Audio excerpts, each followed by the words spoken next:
India और Russia की strategic partnership एक नए मोड़ पर है। मिसाइल्स, सबमरीन्स और एनर्जी सेक्टर में ऐसे डिफेंस डील्स हो रहे हैं जो आने वाले वर्षों में एशिया और ग्लोबल पावर बैलेंस को पूरी तरह बदल सकते हैं। क्या ये पार्टनरशिप इंडिया को सुपर पावर बनाने की दिशा में कदम है या फिर ये रिस्की गैम्बल साबित होगी? आइए जानते हैं इस डिटेल्ड रिपोर्ट में। इंडिया और रशिया का डिफेंस पार्टनरशिप दशकों पुराना है। 1971 इंडो सोवियत ट्रीटी से लेकर आज तक मॉस्को इंडिया का सबसे बड़ा आर्म्स सप्लायर रहा है। Sukhoi 30 MKI fighter jets, BrahMos missiles, T-90 tanks और एयरक्राफ्ट कैरियर इंस विक्रमादित्य सब रशिया से ही आए हैं। आज भी इंडिया के 60% डिफेंस इक्विपमेंट रशियन ओरिजिन के हैं।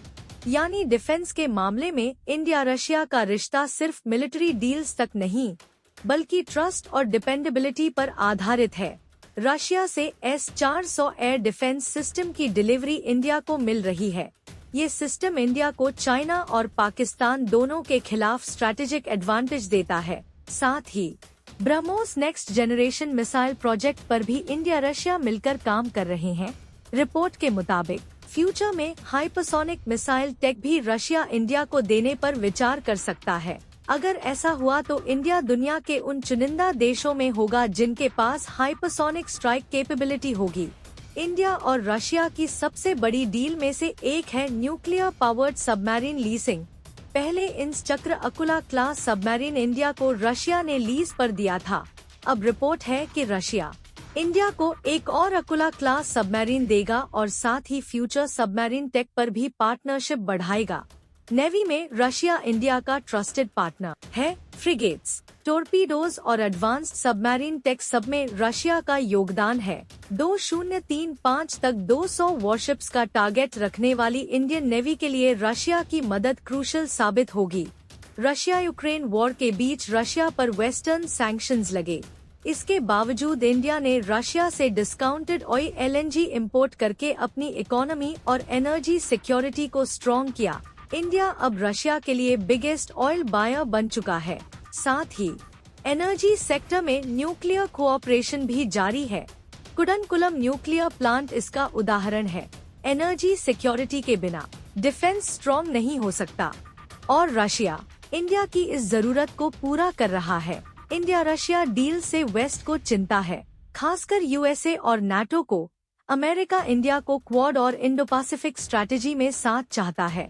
वहीं इंडिया मॉस्को से भी स्ट्रॉन्ग रिलेशन बनाए रखना चाहता है। ये बैलेंस बनाना आसान नहीं है। अगर इंडिया रशिया के साथ हाइपरसोनिक मिसाइल्स या एडवांस्ड सबमरीन्स लेता है तो USA पर प्रेशर बढ़ सकता है। यानी इंडिया को एक डिप्लोमेसी का मास्टर स्ट्रोक खेलना होगा। वेस्ट के साथ भी पार्टनरशिप और रशिया के साथ भी स्ट्रॉन्ग डिफेंस कोऑपरेशन। एक्सपर्ट्स का मानना है कि अगर रशिया यूक्रेन वॉर और लंबा खिंचता है तो रशिया और ज्यादा आर्म्स एनर्जी डील्स इंडिया को देगा। लेकिन सवाल ये है, क्या वेस्ट इंडिया पर प्रेशर बढ़ाकर सैंक्शंस का खतरा खड़ा कर सकता है या फिर इंडिया इस स्ट्रैटेजिक पोजीशन का इस्तेमाल करके ईस्ट और वेस्ट दोनों से मैक्सिमम बेनिफिट ले पाएगा? ये वही जगह है जहां इंडिया की डिप्लोमेसी और डिफेंस स्ट्रैटेजी पूरी दुनिया के सामने टेस्ट पर है। तो दोस्तों, आपको क्या लगता है, इंडिया और रशिया की ये नई डिफेंस एनर्जी पार्टनरशिप इंडिया को सुपर पावर बनाने की दिशा में कदम है या वेस्ट के साथ टेंशन बढ़ाने वाली स्ट्रैटेजी? अपनी राय कमेंट बॉक्स में लिखें और डिफेंस जियोपॉलिटिक्स की सबसे तेज अपडेट्स पाने के लिए सब्सक्राइब करें इंडिया इंटेल।